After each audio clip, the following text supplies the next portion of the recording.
on. Hogard, is so good with the basketball and breaking you down, and Hauser can dribble down and post, make threes. They have just such versatile pieces. Malik Hall is back. Akins has played really, really well.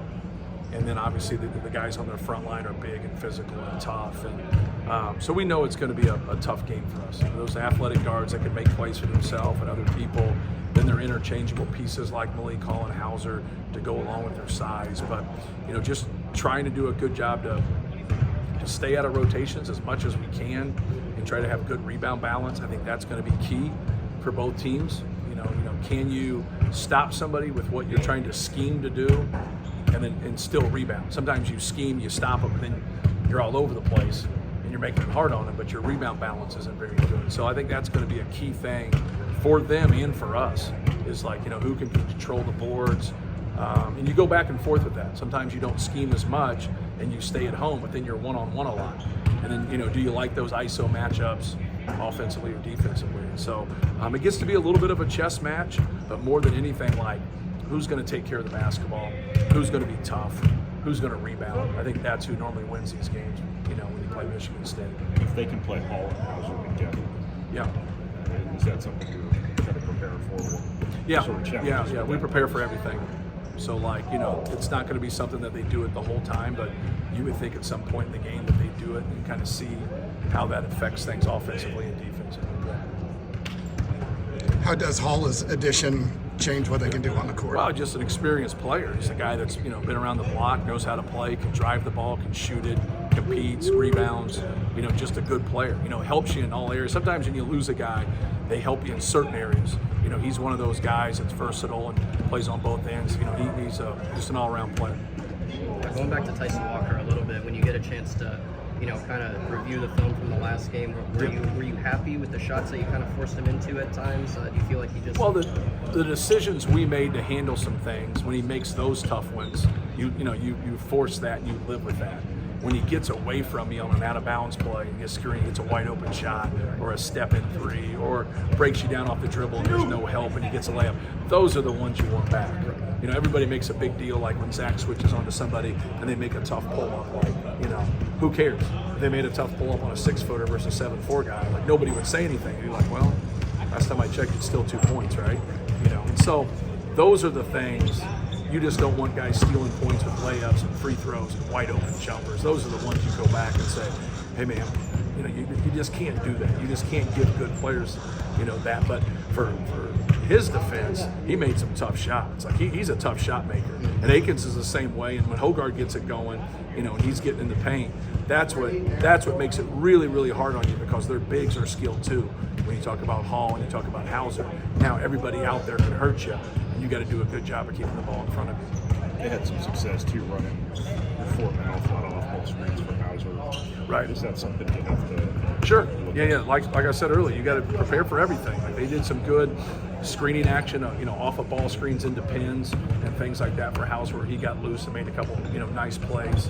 A couple of them were curls, a couple of them were jumpers, but for the most part, you got to be aware. Both teams run a lot of stuff. You just got to be aware, and when you don't pick up on what's going on, you got to stick to your defensive principles and play hard. At what point do you start paying attention to the Big Ten standings? I think everybody looks, right? Everybody looks. You're trying to fight your way into the NCAA tournament. You're trying to put yourself in position to win a Big Ten championship. I think anybody that is consistently competitive in this league are constantly looking at, can we be an at-large? Do we have a chance to position ourselves to win a Big Ten championship? So I think everybody's aware of it. Every time you play, your record, your conference record's right there. We have a standings thing in our locker room. So, every game is a Big Ten championship, because you're coming one game closer if you're a team that's put yourself in that position.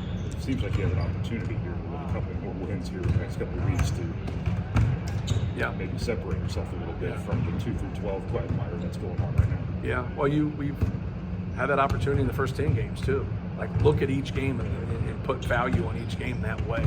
Because when you get in position like that and you say, hey, you can win this game and be a Big Ten champion, you should have already had that focus on those other games. And I think we have, especially on the road. I think our guys have really done a good job of competing and being ready to go. And it hasn't been pretty. We've had a couple tough halves, but for the most part, especially in second halves, we've been able to finish games.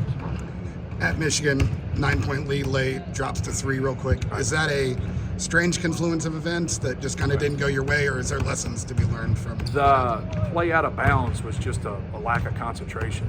You know, we're not going to outlet the ball to our four-man.